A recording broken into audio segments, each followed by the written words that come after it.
Salut, j'espère que vous allez bien. Dernièrement, vous avez été nombreux à me demander, Arndaka, comment tu as écrit les textes là, avec les effets de la plume et tout. Est-ce que tu peux nous faire un tuto sur ça? Raison pour laquelle j'ai décidé de faire cette petite vidéo qui va vous aider vous aussi à pouvoir faire la même chose que moi. Regardez d'abord ce que nous allons faire ensemble avec vous. Voilà, nous allons faire une chose pareille. Alors, sans plus tarder, regardez cette petite vidéo et on se retrouve juste tout à l'heure.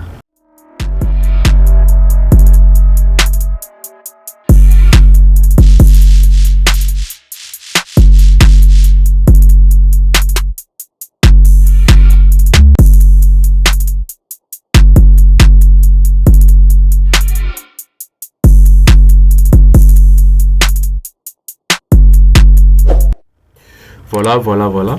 En fait, nous allons faire les effets de la plume, mais dans la typographie, dans les textes. Voilà, sans plus tarder en tout cas, moi j'ai Adobe Illustrator parce que nous les faisons sur Illustrator. J'ai créé un nouveau document. En tout cas, la taille dépend de vous. Moi, j'ai choisi pixels, c'est mieux comme unité. Et vous allez mettre 1080. Bon, ça dépend de votre taille. Moi, je mets 1080 pixels. Fois 1080 pixels, ça va aller. Et RVB, c'est mieux. Je rappelle, RVB, c'est pour les écrans. Et puis, CMJN, c'est pour le print.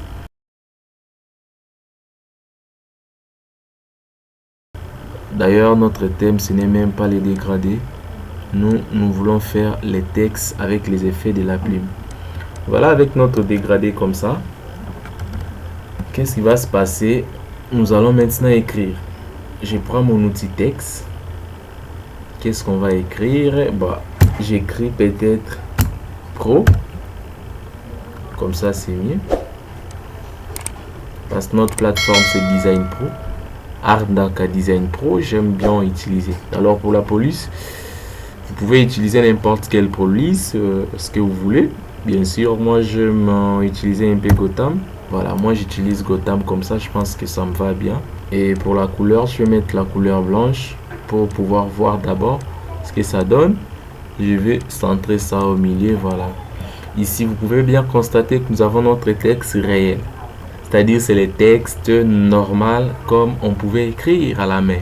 Alors, qu'est-ce qui va se passer? Nous allons fermer notre fond, c'est-à-dire pas de fond. On va tout simplement mettre contour, admettons à 5. Et puis on met la couleur blanche comme ça. Ça va déjà pour notre contour. Et je pense que les espacements sont trop. Hein. On peut diminuer les espacements. Pour diminuer les espacements, vous pouvez même aller ici. Caractère. Et puis il y a VA. Vous pouvez diminuer vos espacements même jusqu'à moins 25 ou soit moins 50. Moins 25 comme ça, ça va. Voilà, les espacements déjà ça va, comme ça c'est mieux. Ce qu'on va faire maintenant, c'est que nous avons les textes que vous pouvez faire. Nous allons maintenant couper nos parties. Pour pouvoir couper ça, qu'est-ce qu'on va faire? Vous prenez l'outil ciseaux. Les raccourcis c'est C. Si vous êtes sur Illustrator, ça est là. Vous venez maintenant couper les coins de vos lettres. Voilà, moi je pense que nous devons d'abord vectoriser les textes. Vous faites clic droit plutôt et vous appuyez sur vectoriser. Dès que c'est le vecteur, on peut maintenant appliquer notre ciseau comme ça. J'applique sur les deux coins et je fais bouton backspace pour supprimer. Je supprime cette partie là. Je coupe, je supprime, je coupe et je supprime. Je peux également couper même à l'intérieur comme ça. Ça dépend de ce que vous voulez. Hein. Et je supprime. Donc vous pouvez couper même partout où vous voulez. Et j'ai coupé là où je voulais couper. Je pense que je ne dois pas couper partout pour déformer la lettre. Alors à partir d'ici, vous pouvez bien voir que j'ai coupé. Je vais utiliser maintenant notre outil de déplacement. Il y a des outils de déplacement. Nous avons l'outil de déplacement 1, l'outil sélection, les raccourcis CV, l'outil direct. Les raccourcis c'est A. Voilà, pour C, on va venir sélectionner un point d'ancrage. Par exemple ici avec P, Je sélectionne les points d'ancrage et je maintiens les points d'ancrage, je descends. Voilà, pour pouvoir élargir mon trait. Alors, qu'est-ce qui se passe? Vous pouvez bien constater que nous avons les contours à 5 comme nous l'avions mis. Vous allez maintenant prendre votre outil plume et venir tracer des lignes comme ça. Ça dépend. C'est déjà à 5. Si ce n'est pas à 5, comme moi par exemple ici, si c'était à 0, ça allait être une ligne un peu trop fine. Vous le mettez aussi à 5 si vous voulez, ou soit à 3. Moi je préfère bien le mettre à 3. Mais c'est mieux de le mettre aussi à 5 parce que les lettres sont à 5. Voilà. Et vous les mettez partout où il y a des arrondis parce que la plume ne fait que cet effet s'il y a un arc. Je peux le mettre aussi ici. Ok. Voilà. Pour moi, c'est le même sens. Je peux même changer les sens pour pouvoir donner du dynamisme. Et après ça, qu'est-ce qu'on va faire? On va maintenant prendre l'outil rectangle.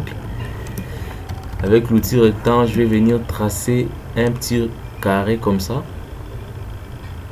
Que je vais enlever les contours et je vais mettre tout simplement les fonds blancs comme ça. Ça va déjà.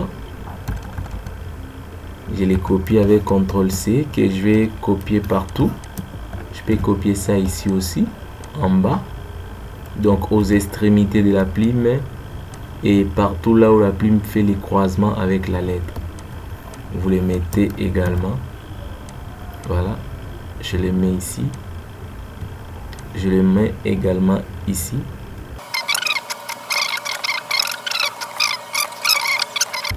Voilà.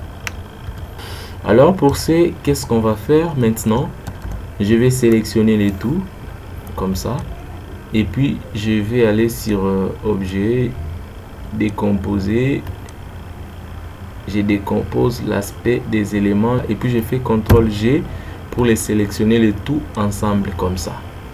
Voilà, à ce moment je n'ai plus de traits. Vous pouvez voir que les traits sont fermés. Maintenant j'ai les fonds, c'est-à-dire je peux changer la couleur, je peux mettre ça en jaune. Donc chaque couleur que je vais. Donc à ce moment ici c'est exploitable. Vous pouvez même l'utiliser comme logo. Vous pouvez faire tout ce que vous voulez avec parce que c'est déjà devenu un vecteur. Ce ne sont plus des contours mais ce sont des vecteurs exploitables comme vous les voulez. Et voilà. En tout cas, si vous avez aimé la vidéo, partagez-la avec tout le monde. Partagez avec vos amis, partagez avec vos futurs designers, partagez avec tout le monde qui aspire à être graphiste, être designer. Et n'oubliez surtout pas d'aller visiter notre site de téléchargement gratuit, des vecteurs, des templates, des mock-ups, des polices et de beaucoup d'autres éléments graphiques. www.arndaka.com. Et une formation en design graphique, photographie, vidéo, dessin et illustration. Il y aura plusieurs intervenants. Moi, je serai tout simplement l'intervenant en design graphique. C'est déjà pour le 18 août 2022 à partir de 17h30. Nous nous retrouverons là à la formation. En tout cas, veuillez vous inscrire parce que nous avons que quelques jours seulement, quelques heures seulement. Inscrivez-vous pour ne rien rater et on se voit le 18 août sur l'immeuble Phoenix Bon Marché. À partir de 17h30 le 18 août, on se voit là pour la formation Beaux-Arts première édition. L'inscription c'est à 10 $ et les frais c'est à 50 $ pour tous les 4 modules. Merci et bienvenue à tous. On se voit à la prochaine. Bye.